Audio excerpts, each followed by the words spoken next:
പിതാവിൻ്റെയും പുത്രൻ്റെയും പരിശുദ്ധാത്മാവിൻ്റെയും നാമത്തിൽ തന്നെ ആമേൻ. ദൈവത്തിൻ്റെ അതിപരിശുദ്ധ നാമം മഹത്വപ്പെടട്ടെ. നമുക്കൊന്നിച്ച് ഈ ദിവസം കുടുംബ ഞായർ എന്ന രീതിയിൽ ഈ ആലയത്തിൽ കൂടി വരുവാൻ ഈ നോമ്പ് കാലത്ത് ദൈവം അനുവദിച്ചതോർത്ത് ദൈവത്തിന് സ്തോത്രം ചെയ്യുന്നു.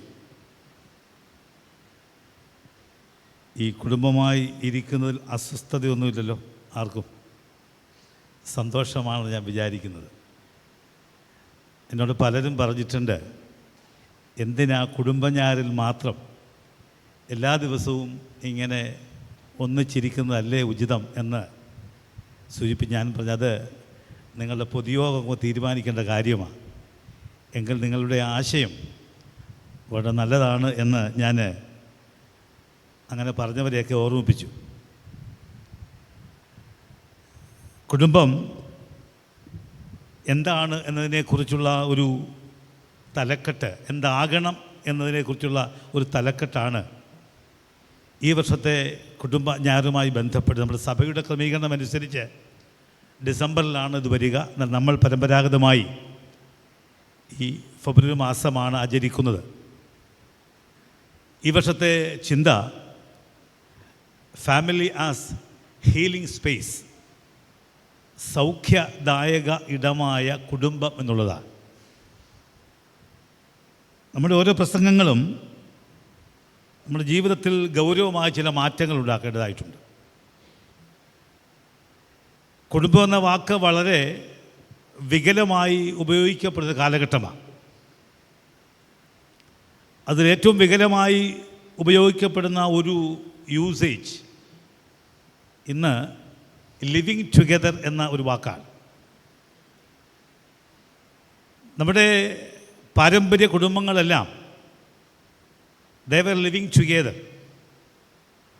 ഒരു കൂരയ്ക്കു കീഴിൽ ഏക ഉദര സഹോദരങ്ങളെ പോലെ ഉള്ളത് പങ്കുവെച്ചും ഉള്ള സ്നേഹം പങ്കുവെച്ചും കൊടുത്ത ഒരു കാലമുണ്ടായിരുന്നു. they were living together. ഇന്ന് ഞാൻ ആ വാക്ക് ഉപയോഗിക്കുന്നത് കൊണ്ട് എന്നോട് ആരും തെറ്റിദ്ധരിക്കരുത്. ചില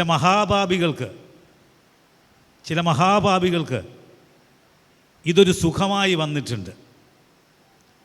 they want to live together just to satisfy their sexual aspirations. ശാരീരികമായ സുഖത്തിന് വേണ്ടി മാത്രമായി വിവാഹത്തിന് മുൻപുള്ള ഒരു രീതിയിലും അതിനുശേഷവും ഭാര്യമാരെ ഉപയോഗിക്കുന്ന തരത്തിലേക്ക് ആ വാക്കിനെ ഡിസ്റ്റോർട്ട് ചെയ്ത് കഴിഞ്ഞു. അതുകൊണ്ട് ആ മനോഹരമായ പ്രയോഗത്തെ ആ രീതിയിൽ ഉപയോഗിക്കാൻ ഒരിക്കലും ശ്രമിക്കരുത് എന്ന് എൻ്റെ പള്ളി വല്ലവരും ഉണ്ടോ എന്ന് എനിക്കറിയത്തില്ല. ഈ ലിവിങ് ടുഗദർ എന്ന മഹാപാപത്തിൻ്റെ പാപികൾ വല്ലതും ഉണ്ടെങ്കിൽ സ്വയശോധന ചെയ്യണം, അതൊന്ന് ഒഴിവാക്കാൻ. ഈ രഹസ്യമായി ഭാര്യയ്ക്ക് ഭാര്യ വേണമെന്നും എന്നാൽ പരസ്യമായി അത് പ്രൊഫസ് ചെയ്യാൻ കഴിയാത്ത മനോരോഗികൾ, ഞാൻ ആ വാക്കൊന്നുകൂടി പറഞ്ഞുകൊള്ളട്ടെ, പരസ്യമായി ഭാര്യയെ ഉൾക്കൊള്ളാൻ കഴിയാതെയും രഹസ്യമായി ഭാര്യയോടൊപ്പം ശയിക്കുവാൻ ആഗ്രഹിക്കുന്ന മനോരോഗികൾ നമ്മുടെ സമൂഹത്തിലേറെയുണ്ട്. വീണ്ടും ഞാൻ സൂചിപ്പിക്കട്ടെ, അത്തരം മനോരോഗികൾ നമുക്കുണ്ടെങ്കിൽ നാശമടുത്തിരിക്കുന്നു എന്ന ഒരു ഓർമ്മപ്പെടുത്തൽ ഈ കുടുംബഞായറിൽ നടത്തുകയാണ്. ഈ കുടുംബഞായറിൽ നിന്ന് പ്രസംഗിക്കേണ്ടത് മറ്റൊരാളാണ്. എന്നാൽ എന്തുകൊണ്ടോ ഇവിടെ ആരോ സൂചിപ്പിച്ചതുപോലെ എൻ്റേതല്ലാത്ത കാരണത്താൽ എന്നിലേക്ക് തന്നെ അത് വന്നു. അപ്പോൾ ഞാൻ ഈ ദിവസം എൻ്റെ ഒരു സുഹൃത്തുമായി പങ്കുവച്ചപ്പോൾ എന്നോട് എൻ്റെ സുഹൃത്ത് പറഞ്ഞു, ഞാൻ അന്വേഷണത്തിലാണ്, ഇങ്ങനെ നല്ലൊരു പ്രസംഗകനെ കിട്ടണം, എല്ലാവരും ബിസിയാണ്. എൻ്റെ സുഹൃത്ത് പറഞ്ഞു, 365 ദിവസവും 24/7 അച്ഛൻ ശുശ്രൂഷ ചെയ്യുന്ന ഇടത്ത് അച്ഛനല്ലാതെ ആരാണ് ഈ കുടുംബത്തെക്കുറിച്ച്, ഈ ചെറു കുടുംബത്തെക്കുറിച്ച്, ഈ സെൻറ്റ് തോമസ് കുടുംബത്തെക്കുറിച്ച് സംസാരിക്കാൻ യോഗ്യൻ. അതുകൊണ്ട് ഈ പ്രസംഗനെ കിട്ടാത്തത് അതൊരു അനുഗ്രഹമായി തന്നെ എടുക്കണമെന്ന് എന്നോട് സൂചിപ്പിച്ചത് ഈ സമയത്ത് ഞാൻ ഓർമ്മിക്കുകയാണ്.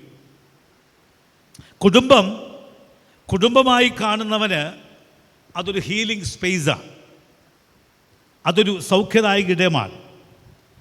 കാരണം ചുറ്റുപാടുകൾ കുഴപ്പത്തിൻ്റെയും അസ്ഥിരതയുടെയും ഇടമാണ്. അരാജകത്വവും അസ്ഥിരത അനുഭവമുള്ള ഇടത്ത് സ്ഥായിയായിട്ടുള്ളതൊന്നു മാത്രമേ ഉള്ളൂ. നിങ്ങൾ ഈ ലോകത്തിൻ്റെ ഒരു ഏരിയൽ വ്യൂ നിങ്ങളെന്ത് കാണുന്നെന്നിരിക്കട്ടെ, ഒരു ഏരിയൽ വ്യൂ മുകളിൽ നിന്ന് കാണുകയാണെന്നിരിക്കട്ടെ. കാണുമ്പോൾ പ്രഭാതത്തിൽ വാഹനങ്ങളിൽ വ്യത്യസ്ത ഇടങ്ങളിലേക്ക് ചിതറിപ്പോകുന്നവർ രാത്രിയിൽ തങ്ങളുടെ വീട്ടിലേക്ക് കൂടണയുകയാണ്. പ്രഭാതത്തിൽ ഇരതേടി വ്യത്യസ്ത ഇടങ്ങളിൽ പോകുന്ന പക്ഷിക്കൂട്ടങ്ങൾ സന്ധ്യയാകുമ്പോൾ അവരുടെ കിടപ്പാടത്തേക്ക് അവർ കടന്നു വരികയാണ്. ഇതൊരു പ്രകൃതി നിയമമാണ്. അത്രത്തോളമുണ്ട് കുടുംബത്തിന് നമ്മുടെ ജീവിതത്തിലെ സ്ഥാനം എന്ന് ഞാൻ ഓർമ്മിപ്പിക്കട്ടെ. അതുകൊണ്ടാണ് ഇതുമായി ബന്ധപ്പെട്ട് എൻ്റെ ഒരു വായനയിൽ എനിക്ക് ഇഷ്ടമുള്ള ഒരു വാചകം കിട്ടി. മൈക്കിൾ ജെ ഫാക്സ് എന്ന് പറയപ്പെടുന്ന ഒരു മനുഷ്യൻ, അദ്ദേഹം എഴുതിയിരിക്കുന്നു, family is not an important thing. അത് നെഗറ്റീവായിട്ടാണ് തോന്നുന്നത്. ആദ്യം family is not an important thing. കുടുംബം ഒരു പ്രധാനപ്പെട്ട കാര്യമല്ല, ബട്ട് ഇറ്റ്സ് എവറിഥിങ്, അതെല്ലാമാണ്. അതുകൊണ്ടാണ് നാം ഇന്ന് ഒന്നിച്ചിരിക്കാനുള്ള ഒരു ധൈര്യം കാട്ടിയത്, ധൈര്യമുള്ളത്. ഈ ധൈര്യമില്ലാത്തവർ ഇന്ന് പള്ളിയിൽ വന്നിട്ടുണ്ടോ എന്ന് പോലും എനിക്കറിയത്തില്ല. അതിനൊരു ധൈര്യമൊക്കെ അത്യാവശ്യമാണ്. ഈ ധൈര്യം നമുക്ക് ലഭിക്കണമെങ്കിൽ അടിസ്ഥാനപരമായി വേദപുസ്തകം നമ്മെ ഓർമ്മപ്പെടുത്തുന്ന ഒരു കാര്യമുണ്ട്. അത് നമ്മുടെ വിവാഹത്തിൻ്റെ സമയത്ത് ആവർത്തിച്ച് ഓർമ്മിപ്പിക്കുന്നുണ്ട്. വിവാഹ സമയത്ത് കല്യാണം കഴിച്ചവർ ചോദിക്കട്ടെ, നിങ്ങളുടെ വിവാഹ സമയത്ത് CSIക്കാർ ഒരു ഭാഗം മാത്രമേ വായിക്കൂ. ഏത് ഭാഗമാണ് വായിച്ചത്? ഏത് വേദപുസ്തക ഭാഗമാണ് വായിച്ചത്? 1 കൊരിന്ത്യർ 13-ാമത്തെ അധ്യായം ഇല്ലേ? ആരാണ്ട് സ്നേഹം ഛർദ്ദിക്കുന്നില്ല എന്നൊക്കെ വായിച്ച ഭാഗം ഇല്ലേ? ഇല്ല, ആരാണ്ട് വായിച്ചു, സ്നേഹം ഛർദ്ദിക്കുന്നില്ല, സ്നേഹം ചീർക്കുന്നില്ല എന്നൊക്കെ എഴുതിയ ഭാഗം. നമ്മുടെ കാലഘട്ടം മാറിപ്പോഴും നമ്മുടെ വിവാഹ ശുശ്രൂഷകളിൽ സ്നേഹമൊരടിസ്ഥാന കാരണമായി തന്നെ എഴുതുവാൻ കാരണമുണ്ട്. ഫ്രെഡറിക് നീഷെ എന്ന് പറയപ്പെടുന്നൊരു മനുഷ്യൻ അതുമായി ബന്ധപ്പെട്ടൊരു വാചകം എഴുതിയിട്ടുണ്ട്. അതിൻ്റെ മലയാളം ഞാൻ പറയാം ആദ്യം. കുടുംബജീവിതത്തിൽ സ്നേഹം ഘർഷണം, അതായത് സംഘട്ടനം ലഘൂകരിക്കുന്ന എണ്ണയും പരസ്പരം ബന്ധിപ്പിക്കുന്ന സിമൻറ്റും ഐക്യം കൊണ്ടുവരുന്ന സംഗീതവുമാണ്. ഇംഗ്ലീഷിൽ ഇങ്ങനെ പറയുക, in family life love is the oil that eases friction, the cement that binds closer together, and the music that brings harmony. കുടുംബജീവിതത്തിൽ സ്നേഹമുണ്ടെങ്കിൽ സംഘർഷമില്ല, അത് പരസ്പരം ബന്ധിപ്പിക്കുന്ന സിമൻ്റാണ്, ഐക്യം കൊണ്ടുവരുന്ന സംഗീതമാണ്.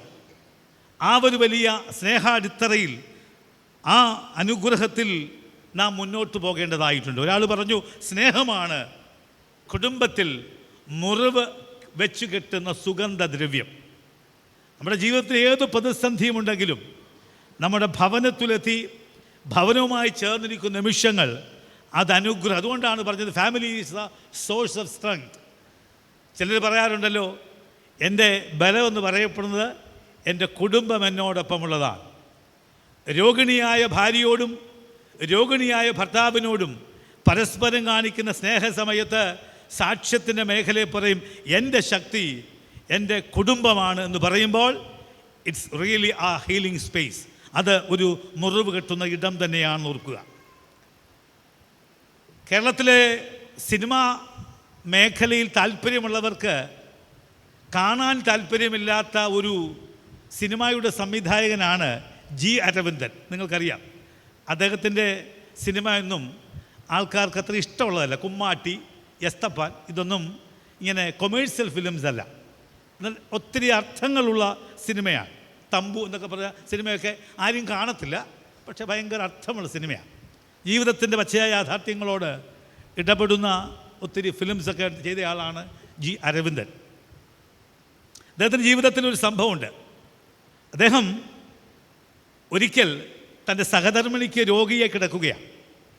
ജി അരവിന്ദൻ രാത്രിയിൽ ഉറങ്ങിക്കിടുന്ന സഹധർമ്മിണിയെ വിളിച്ചുണർത്തി അവളുടെ മരുന്ന് കൊടുത്ത് കുഴഞ്ഞു വീണു മരിച്ചു എന്നാണ് പറയുക. അതാണ് സംഭവം പറയുന്നത്. ഉറങ്ങിക്കിടന്ന സഹധർമ്മിണിയെ വിളിച്ചുണർത്തി മരുന്ന് നൽകിയിട്ട് ജി അരവിന്ദൻ കുഴഞ്ഞു വീണു മരിച്ചുവെന്നാണ്. അതിൻ്റെ അർത്ഥം കുടുംബത്തിലെ മുറിവ് കെട്ടുന്ന സ്നേഹത്തിൻ്റെ ആഴമേറിയ ബോധ്യത്തെക്കുറിച്ചാണ്.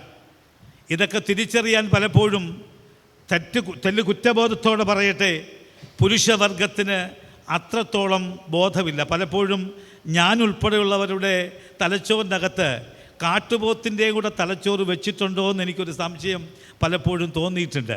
അല്പം മാർദ്ദവമല്ലാത്ത ഇടപാടുകൾ പലപ്പോഴും അതിലുണ്ട്. ഞാൻ എന്നെ കൂടെ ചേർത്താ പറഞ്ഞു കേട്ടോ. അപ്പോൾ അതിനെ നിസ്സാരമായി കാണരുത്. കുടുംബത്തെ നിസ്സാരമായി കാണാൻ ഒരിക്കലും ഇടവരരുത്. ഞാൻ ബന്ധപ്പെട്ട് വായിച്ച ഈ വായനയിൽ ആർതർ ടോൺ എന്ന് പറയപ്പെടുന്ന ഒരു മനുഷ്യൻ്റെ ഒരു ചെറുകഥ വായിച്ചു. ഈ മനുഷ്യൻ ആരാണെന്ന് എനിക്കറിയത്തില്ല. ഇദ്ദേഹത്തിൻ്റെ പുസ്തകം ഞാൻ വായിച്ചിട്ടുമില്ല. അദ്ദേഹത്തെപ്പറ്റി എഴുതിയ ഒരു ഭാഗമാണ്. ഞാൻ പരതാവുന്ന ഇടത്തൊക്കെ അദ്ദേഹത്തിൻ്റെ കഥയുടെ പേര് പരതി നോക്കി. എനിക്ക് കിട്ടിയ അന്വേഷണത്തിൽ മനസ്സിലായത് അദ്ദേഹം ലോക്കൽ റൈറ്ററാണ്. അതുകൊണ്ട് അദ്ദേഹത്തെക്കുറിച്ച് ഗൂഗിൾ സ്പേസിലൊന്നും വലുതായിട്ടൊന്നുമില്ല. ആർതർ ടോൺ എന്നാണ് അദ്ദേഹത്തിൻ്റെ പേര്. അദ്ദേഹത്തിൻ്റെ കഥ കുടുംബവുമായി ബന്ധപ്പെട്ടുണ്ട്. അതിങ്ങനെയാണ്. ജോർജ് എന്ന് പറയപ്പെടുന്ന, ഇവിടെയുള്ള ജോർജ് അല്ല കേട്ടോ, ജോർജ് എന്ന് ജോർജ് മാത്യു അല്ല കേട്ടോ, ആരും ഇത് ജോർജുമായിട്ട് ബന്ധമില്ല കേട്ടോ. ജോർജ് എന്ന് പറയപ്പെടുന്ന ഒരു മനുഷ്യൻ തീർത്ഥാടനത്തിൽ ഇഷ്ടമുള്ള മനുഷ്യനാണ്. നാട് കാണുക, ചുറ്റിക്കാണുക, ഇത് അദ്ദേഹത്തിൻ്റെ ആഗ്രഹം. അങ്ങനെ ചുറ്റിക്കറങ്ങിയ മനുഷ്യന് ആദ്യമൊക്കെ വിചാരിച്ചു ഇതിപ്പരമായ സന്തോഷമൊന്നുമില്ല. ലോകത്തിലെല്ലാ ഇടവും കാണുക, വലിയ ഭക്ഷണമൊക്കെ കഴിക്കുക, അങ്ങനെ സുഖിച്ച് മതിച്ച് നടക്കുക. ഈ ജോർജിനൊരു സഹോദരി പുത്രനുണ്ട്, ബില്ലെന്നാണ് അവൻ്റെ പേര്. ജീവിതത്തിൻ്റെ ഒരു ക്ഷീണാവസ്ഥയിൽ ഈ ജോർജിനെ ബില്ല് തൻ്റെ വീട്ടിലേക്ക് വിളിക്കുകയാണ്. ആ ബില്ലിൻ്റെ വീട്ടിൽ കുറച്ച് നാൾ ജീവിച്ചപ്പോൾ ജോർജിന് ഒരു കാര്യം മനസ്സിലായി. ബില്ലിൻ്റെ കുടുംബജീവിതം അത്ര സുഖകരമല്ല. എപ്പോഴും വഴക്കുണ്ട്. ഭാര്യയും ഭർത്താവും തമ്മിൽ നേരെ നോക്കിയ തമിഴ് സിനിമ പോലെ. തമിഴ് സിനിമ എന്ന് പറഞ്ഞാൽ എപ്പോഴും ഇടിയാണ്. നേരെ നോക്കിയാൽ ഇടിച്ചു കളയും. അങ്ങനെ ഒരു തമിഴ് സിനിമയ്ക്ക് തെലുങ്ക് സിനിമയ്ക്കും ഉണ്ട് അങ്ങനെയുള്ള ദോഷങ്ങളൊക്കെ ഉണ്ട്. ഭാര്യയും ഭർത്താവും കണ്ടാൽ തമ്മിൽ എപ്പോഴും കലഹമാണ്. അപ്പോൾ ഒരിക്കൽ ജോർജ് ഇത് മനസ്സിലാക്കി. ജോർജിൻ്റെ ആരോഗ്യം ഇത് വളരെ എന്താ പറയുക, ക്ഷീണിച്ചു വന്നു. ഒരിക്കൽ ഇവർ ഒന്നിച്ച് ഭക്ഷണം കഴിച്ചപ്പോൾ ജോർജ് പറഞ്ഞു, എൻ്റെ ജീവിതകാലമൊക്കെ അടുത്തു, ഞാൻ ഒരു നിധി സൂക്ഷിച്ചിട്ടുണ്ടെന്ന് പറഞ്ഞു. ആ നിധി സൂക്ഷിച്ച ഇടത്തെ പറ്റിയായി പിന്നീട് ഈ പറയപ്പെട്ട ബില്ലിൻ്റെ അന്വേഷണം. അങ്ങനെ ഒരിക്കൽ ഈ ജോർജ് എന്ന ബില്ലിൻ്റെ അങ്കിൾ മരിക്കുകയാണ്. മരിച്ചപ്പോൾ ഈ ജോർജിൻ്റെ ബാഗും കാര്യങ്ങളുമൊക്കെ കൃത്യമായി പരിശോധിച്ചു. ജോർജ് പറഞ്ഞിരുന്നു, അതിലേക്കുള്ള മാപ്പ് വളരെ കൃത്യമായി ഞാൻ രേഖപ്പെടുത്തിയിട്ടുണ്ട്. അങ്ങനെ ബില്ല് ഭാര്യയും തകൃതിയെ അന്വേഷിച്ച് തൻ്റെ ബാഗിൽ നിന്നും ഒരു കുറിപ്പെടുത്തു, ഒരു കവറിനുള്ളിൽ നിന്നും. അതിനകത്ത് അദ്ദേഹം ഇങ്ങനെ എഴുതിയിരുന്നു, ബിൽ, നിൻ്റെ കുടുംബമാണ് ഏറ്റവും വലിയ നിധി, ഉള്ളപ്പോൾ നന്നായി സൂക്ഷിക്കുക. ഞാൻ ആവർത്തിക്കുക, ബിൽ, നിൻ്റെ കുടുംബമാണ് ഏറ്റവും വലിയ നിധി, ഉള്ളപ്പോൾ നന്നായി സൂക്ഷിക്കുക. ഈ ജോർജിൻ്റെയും ബില്ലിനെയും കേന്ദ്രീകരിച്ചുകൊണ്ട് ആർതർ ടോൺ എഴുതിയ കഥ, അത് നമ്മളെ ശരിക്കും പറഞ്ഞാൽ പലപ്പോഴും സന്തോഷിപ്പിക്കണം. എൻ്റെ ശുശ്രൂഷ കാലയളവിൽ ഞാൻ അനുഭവിച്ച ഒരു സംഭവം കൂടി പറയട്ടെ. ഒരു പ്രായാധിക്യത്തിലുള്ള അമ്മ എന്നോട് വന്ന് പറയുക, എനിക്കൊരു ഭർത്താവുണ്ടായിരുന്നു. അദ്ദേഹത്തിൻ്റെ ഏറ്റവും വലിയ ഹോബി എന്ന് പറയപ്പെടുന്നത് മദ്യപിച്ചിട്ട് വന്നിട്ട് എൻ്റെ ഓലപ്പരയിൽ എന്നെ ചേർത്ത് നിർത്തി, തൂക്കി നിർത്തി ഇടിക്കുന്നതാണ് അദ്ദേഹത്തിൻ്റെ ഏറ്റവും വലിയ ഹോബി. വർഷങ്ങളോളം ഇത് തുടർന്നു. അവസാനം ഇദ്ദേഹം രോഗിയായി.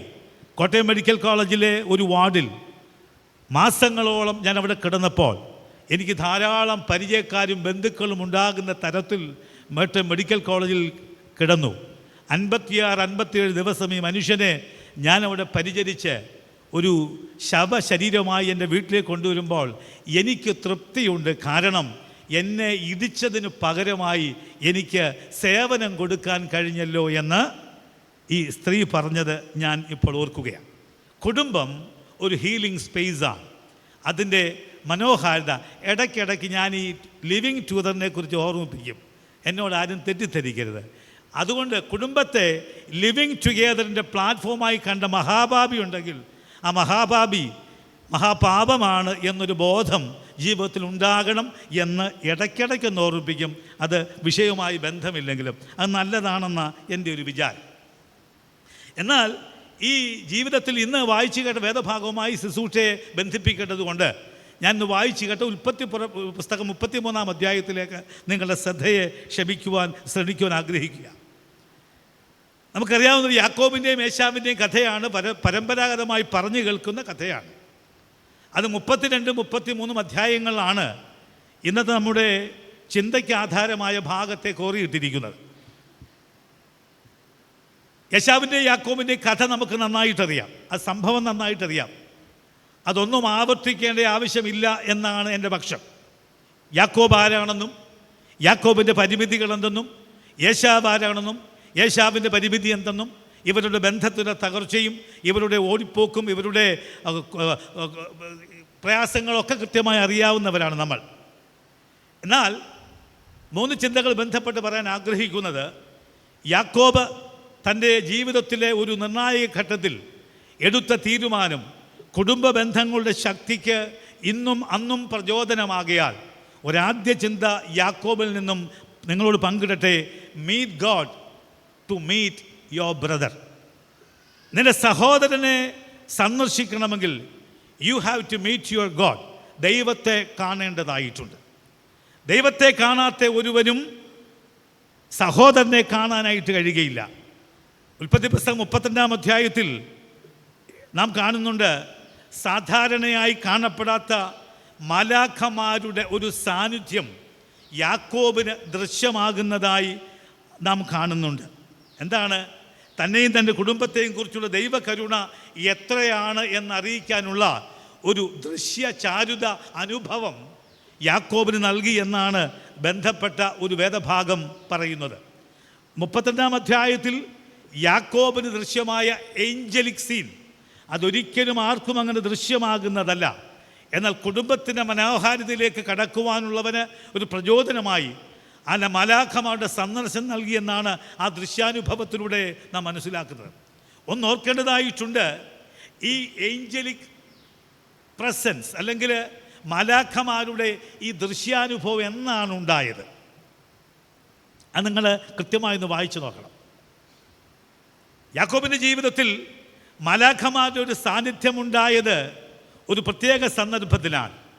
താൻ ജീവിതത്തിൽ ഏറ്റവും നല്ലതായിരിക്കുമെന്ന് വിചാരിച്ചോടിപ്പോയി ചതിക്കപ്പെട്ട ലാബാനുമായുള്ള ബന്ധം പൂർണ്ണമായി വേർതിരിക്കപ്പെട്ടപ്പോഴാണ് ഈ മാലാഖമാരുടെ സന്ദർശനം യാക്കോബിനുണ്ടായത് എന്നാണ് മനസ്സിലാക്കുന്നത്. Separation from the world brings greater insights into the believers. വിശ്വാസികളുടെ ജീവിതത്തിൽ ലോകവുമായുള്ള ബന്ധത്തിൻ്റെ വിച്ഛേദനം പലപ്പോഴും വലിയ ഉൾക്കാഴ്ച നൽകും. ഓർപ്പിക്കട്ടെ, ലിവിങ് ടുഗദറിൻ്റെ മഹാഭാവി ഇതൊന്ന് ഓർക്കണം.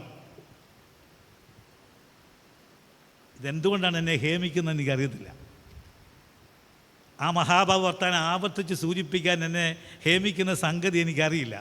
പക്ഷേ ആവർത്തിച്ച് ഓർപ്പിക്കാനായിട്ട് എന്നെ ഇത് പ്രേരിപ്പിക്കുന്നുണ്ട്. അതുകൊണ്ട് ഈ ലോകത്തിലെ സെപ്പറേഷൻ, ലാബാനുമായുള്ള താൽക്കാലികമായ ബന്ധം അവസാനിച്ചപ്പോൾ ഒരു പുതിയ ബന്ധത്തിലേക്ക് യാക്കോബ് കടക്കുകയാണ്. ആ ബന്ധത്തിലെ പ്രൈമറി ഫെലോ ബീയിങ്സ് എന്ന് പറയപ്പെടുന്നത് സാധാരണയായി ആർക്കും കൊടുക്കാത്ത ഏഞ്ചലിക് ബീയിങ്സ് ആണ്. മാലാഖമാരുടെ ഒരു സാന്നിധ്യമാണ്. കാരണം ലാബാൻ ചിലത് പഠിപ്പിച്ചു. ലാബാൻ പഠിപ്പിച്ചെന്താണെന്നറിയാമോ? സഹോദരനേക്കാൾ വലിയ സ്നേഹിതനില്ല. അതാണ് ലാബാൻ പഠിപ്പിച്ചത്. ആ സംഭവം ഒന്നും പറയണ്ടല്ലോ അല്ലേ? അനിയത്തെ കാണിച്ച് ചേട്ടത്തെ കെട്ടിക്കുക, പിന്നെ അനിയത്തെ കിട്ടാൻ വേണ്ടി 7 വർഷം പണിയുക, അങ്ങനെ ധാരാളം കുഴപ്പങ്ങളിലൂടെ ഈ മനുഷ്യൻ കബളിപ്പിച്ചു പോയവൻ കബളിപ്പിക്കപ്പെട്ട ഒത്തിരി സന്ദർഭങ്ങളൊക്കെ ഉണ്ട്. ഞാൻ ആ ഭാഗത്തേക്കൊന്നും കടക്കാൻ ആഗ്രഹിക്കുന്നില്ല. ലാബാൻ പഠിപ്പിച്ചു, സഹോദരനേക്കാൾ വലിയ സ്നേഹിതനില്ല.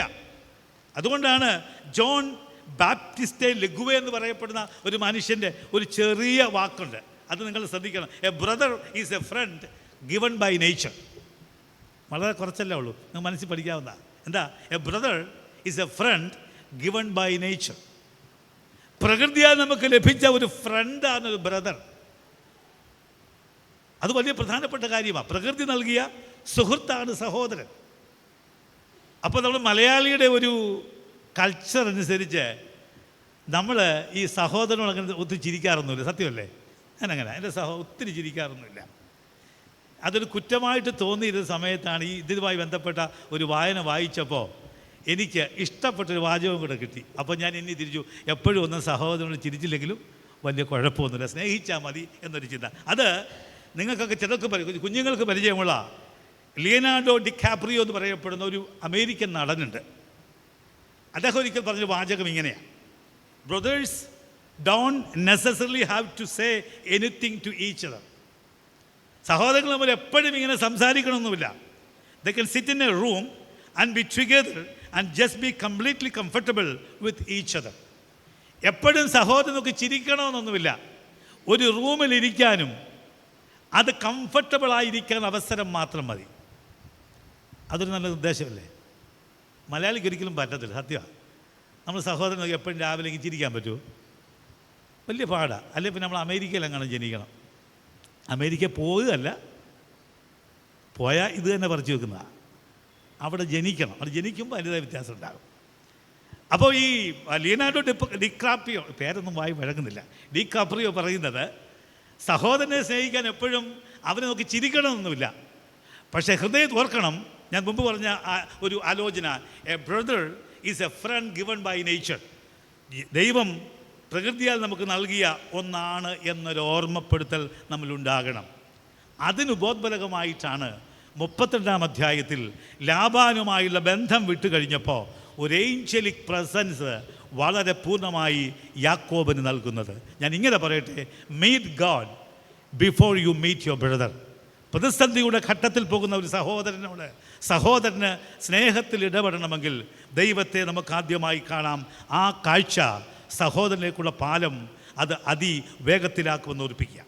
രണ്ടാമത്തെ ഒരു ചിന്ത, make a prayer before you meet your hostile brother. നീയുമായി ശത്രുതയുള്ള സഹോദരനുമായി ഇതിൻ്റെ ബന്ധമെന്ന് ഉറപ്പിക്കാൻ you need to have a prayer. ഒരു പ്രാർത്ഥന അത്യാവശ്യമാണ്. അത് 32-ാം അധ്യായത്തിൻ്റെ 9-ാമത്തെ വാക്യം മുതൽ 12-ാമത്തെ വാക്യം വരെയുള്ള ഒരു പ്രാർത്ഥനയുണ്ട്. നിങ്ങൾ ആ പ്രാർത്ഥന ഇപ്പോൾ വായിക്കരുത്, വീട്ടിൽ പോയി ഇരുത്തിയൊന്ന് വായിക്കണം. രസകരമായ വളരെ ലളിതമായ ഒരു പ്രാർത്ഥനയാണ്. ആ പ്രാർത്ഥനയെക്കുറിച്ച് ഒരാൾ ഇങ്ങനെ അഭിപ്രായപ്പെട്ടത്, a humble prayer full of faith, full of thanksgiving and God's word. ആ പ്രാർത്ഥനയെക്കുറിച്ച് പറയുക. 32-ാം അധ്യായത്തിൻ്റെ 9-ാമത്തെ വാക്യം മുതൽ 12-ാമത്തെ വാക്യം വരെയുള്ള യാക്കോബിൻ്റെ പ്രാർത്ഥനയെക്കുറിച്ച് പറയുന്നു.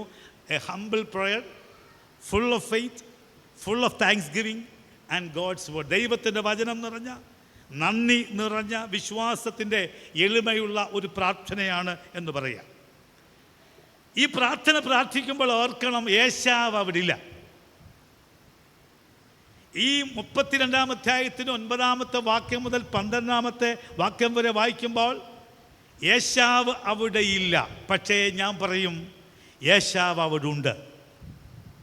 ഈ പ്രാർത്ഥനയിൽ ഏശാവില്ല എങ്കിലും ഏശാവ് അവിടെ ഉണ്ട് എന്ന് പറയുക. ഞാൻ സാമാതിരുവിനെ എപ്പോഴും പറയും, ഈ കോട്ട് ചെയ്യുന്നു പറയുമ്പോൾ പറയും, ഈ ഒരാൾ പറഞ്ഞു എന്ന് പറയുമ്പോൾ തിരുമേനി എപ്പോഴും പറഞ്ഞൊരു കാര്യമുണ്ട്. പറയുന്ന ആൾ പറയുമ്പോൾ തോന്നും ഒരുപക്ഷെ ആ പറയുന്ന ഒഴിച്ച് ബാക്കിയെല്ലാം ഈ പറയുന്ന ആളുടെയാണെന്ന്. അങ്ങനൊന്നും വിചാരിക്കണ്ട.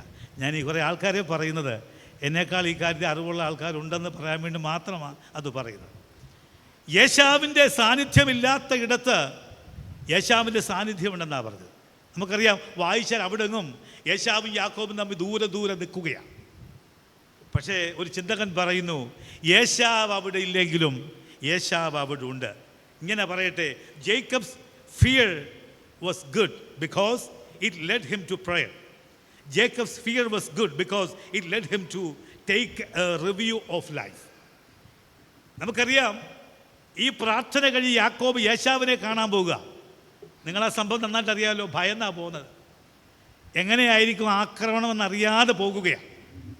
പക്ഷെ ചിന്തകൻ പറയുന്നു, Jacob's fear was good because it led him to prayer. ആ ഭയമുള്ളത് കൊണ്ടാണ് അവൻ്റെ പ്രാർത്ഥനാനുഭവത്തിലേക്ക് എത്തിയത്. ആ ഭയമുള്ളത് കൊണ്ടാണ് ഒരു ജീവിത അവലോകനം നടത്താൻ സാഹചര്യമുണ്ടായത്. രണ്ടാമത്തെ ചിന്ത അവസാനിപ്പിക്കട്ടെ. Make a prayer before you meet your hostile brother. നിനക്ക് ശത്രുതയുള്ള സഹോദരനെ കാണും മുമ്പ് ഒരു പ്രാർത്ഥന പ്രാർത്ഥിക്കുക. When you pray, that brother will be present in that particular prayer. ആ സമയത്ത് നീ അറിയാതെ നിൻ്റെ ഇടത്ത് ആ സഹോദരൻ ഉണ്ടാകും. മൂന്നാമത്തെ ചിന്ത, make a demonstration of submission before your hostile brother. നിൻ്റെ ശത്രുതയുള്ള സഹോദരന് മുമ്പിൽ ഒരു കീഴ്പ്പെടലിൻ്റെ പ്രകടനം നടത്തണം. പ്രകടനം എന്ന വാക്കിനൊരു നെഗറ്റീവ് കൊനോട്ടേഷനുണ്ട്. അതായത് പ്രകടിപ്പിക്കുക എന്ന്. അതായത് സഹോദരന് മുമ്പിൽ ഒരു കീഴ്പ്പെടലിൻ്റെ ഭാവം ഉണ്ടാകണം. നമ്മൾ വായിക്കുന്നുണ്ടല്ലോ, 7 പ്രാവശ്യം നിലം വരെ കുനിഞ്ഞുവെന്നാണ്. 7 പ്രാവശ്യം 33 വാക്യം 3. 7 പ്രാവശ്യം നമസ്കരിച്ചുകൊണ്ട് സഹോദരനോട് അടുത്തു ചെയ്തു. എന്തുകൊണ്ടാണ് സാധ്യമായത്?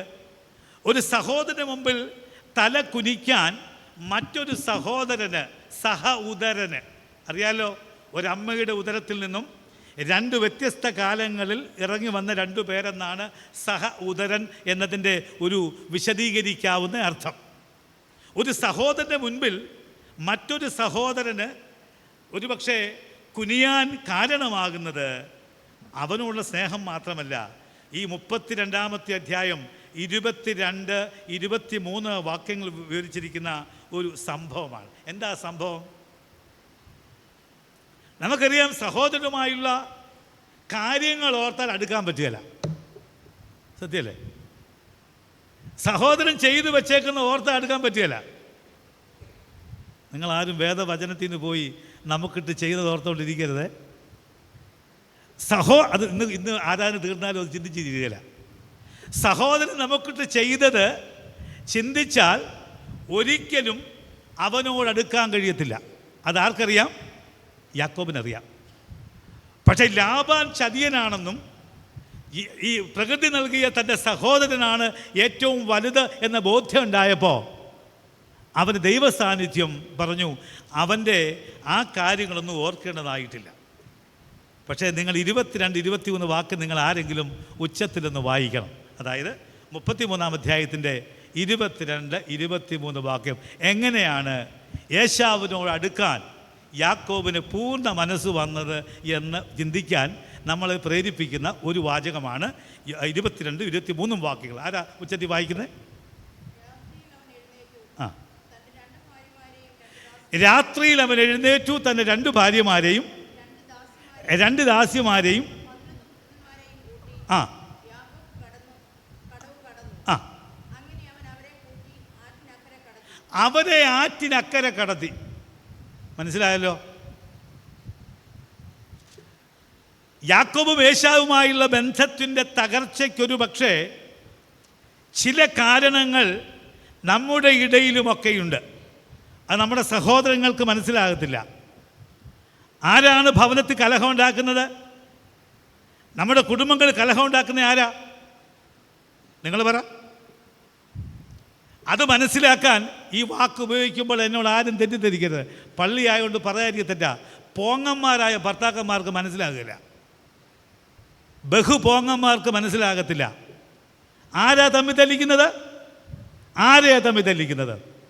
ഒരമ്മയുടെ ഉദരത്തിൽ വന്ന ഭർത്താക്കൾ 2 സഹോദരങ്ങളെ തമ്മിൽ തല്ലിക്കുന്നത് 2 അമ്മയുടെ ഉദരത്തിൽ കിടന്നവരാ. ശ്വാസമുണ്ടോ എല്ലാവർക്കും? എല്ലാവർക്കും ശ്വാസമുണ്ടോ? 2 അമ്മയുടെ ഉദരത്തിൽ കിടന്നവരാണ് ഒരമ്മയുടെ ഉദരത്തിൽ നിന്ന് വന്നവരെ തമ്മിൽ തല്ലിക്കുന്നത്.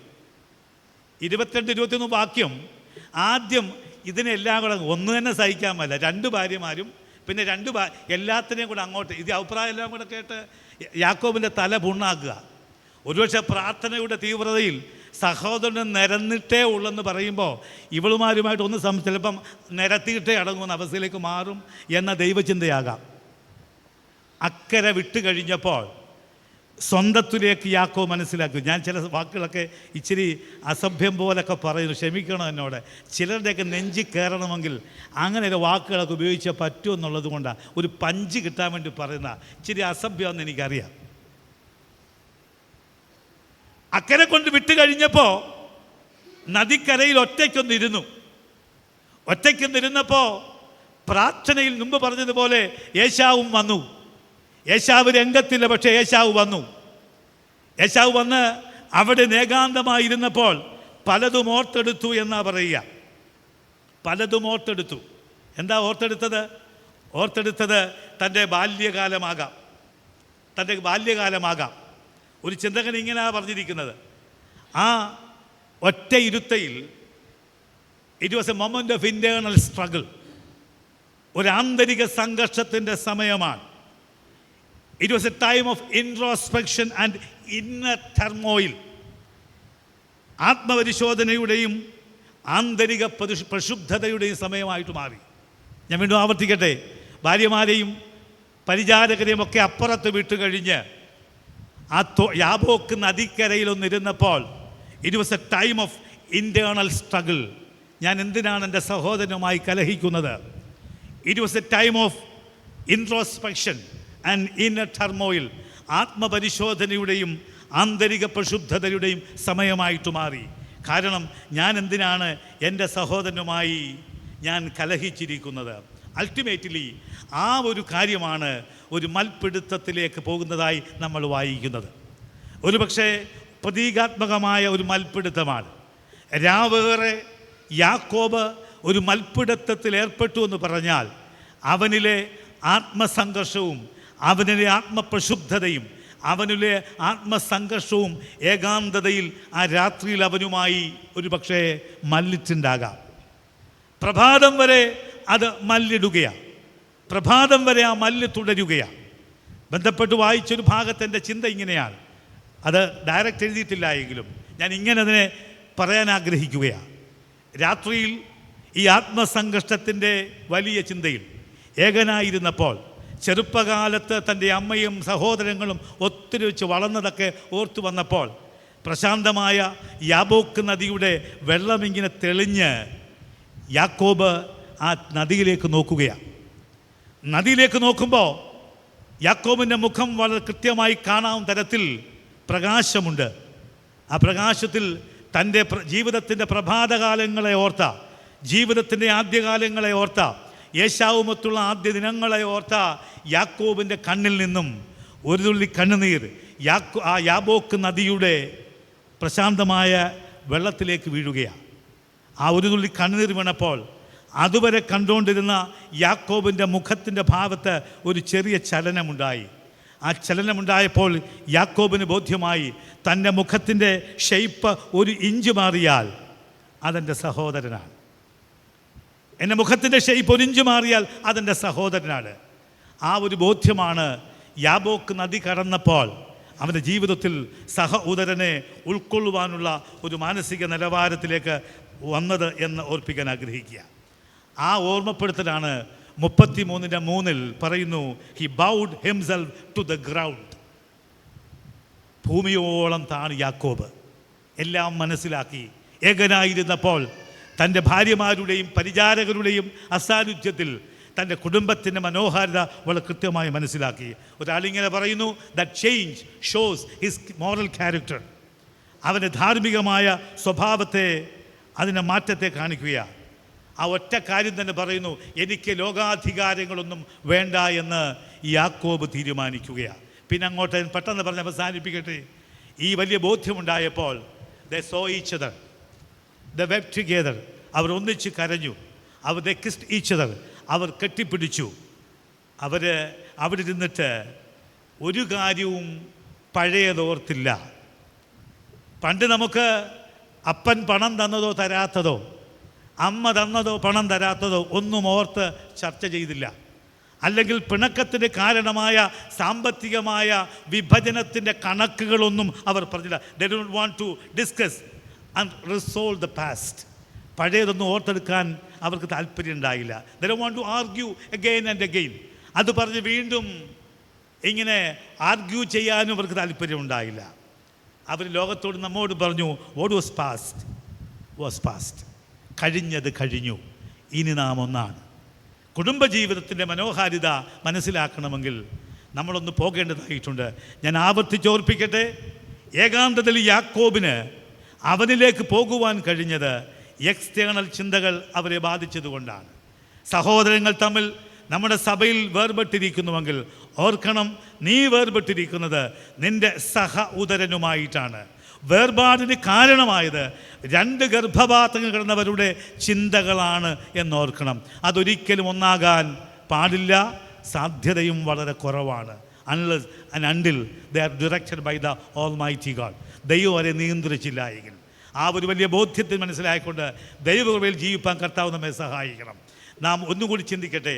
45 വർഷം മുമ്പ് ഈ സെൻറ് തോമസ് കുടുംബത്തിൻ്റെ കുടുംബ ഞായറിൻ്റെ സമയത്ത് ഇതായിരുന്നോ നമ്മുടെ സാമ്പത്തിക നിലവാരം?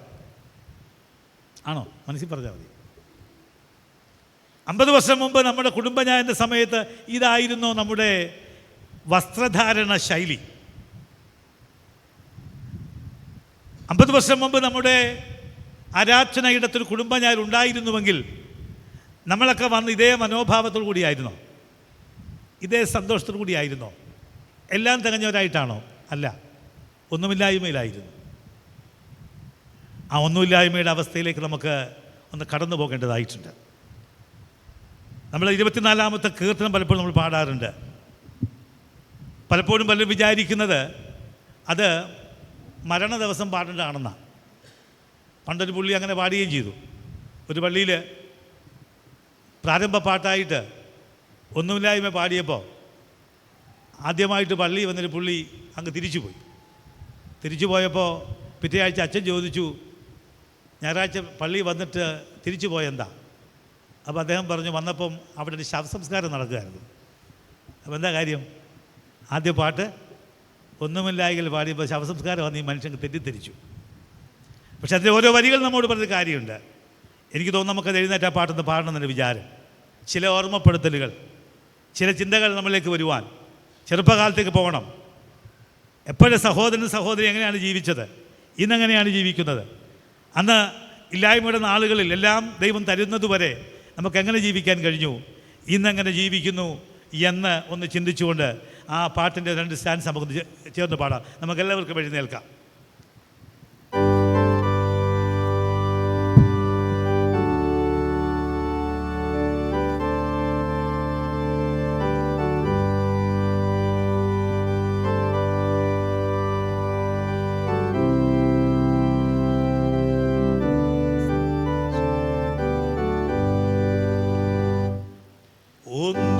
ഒന്നുമില്ലായ്കയിൽ നിന്നെ നിന്നുടെ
നാശമില്ലാത്തവകാശവും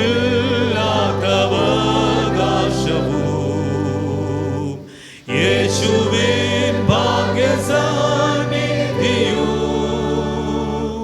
നീതിയിൽ വാഴമൂടിയതു നിൻ മക്കൾക്കും സ്വർഗ്ഗം ലഭിക്കും. നിൻ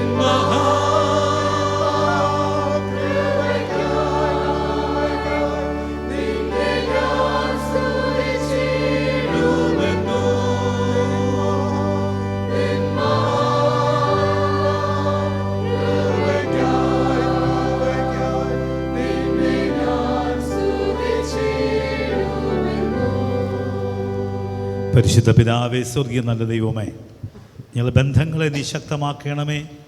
ഞങ്ങളുടെ ജീവിതത്തിൻ്റെ ആദ്യ നാളുകളിലെ അനുഗ്രഹത്തിൻ്റെ ദിവസങ്ങളിൽ കൂട്ടിക്കൊണ്ട് പോകണമേ.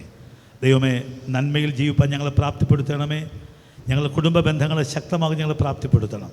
സഹോദര ബന്ധത്തിന് അധികം വില കൊടുക്കുവാൻ, പ്രകൃതി നൽകിയ ആ വരദാനത്തെ സ്വീകരിപ്പാൻ നിങ്ങളെ പ്രാപ്തിപ്പെടുത്തണം. കൃപയാൽ നിറയ്ക്കണം, ശക്തീകരിക്കണം.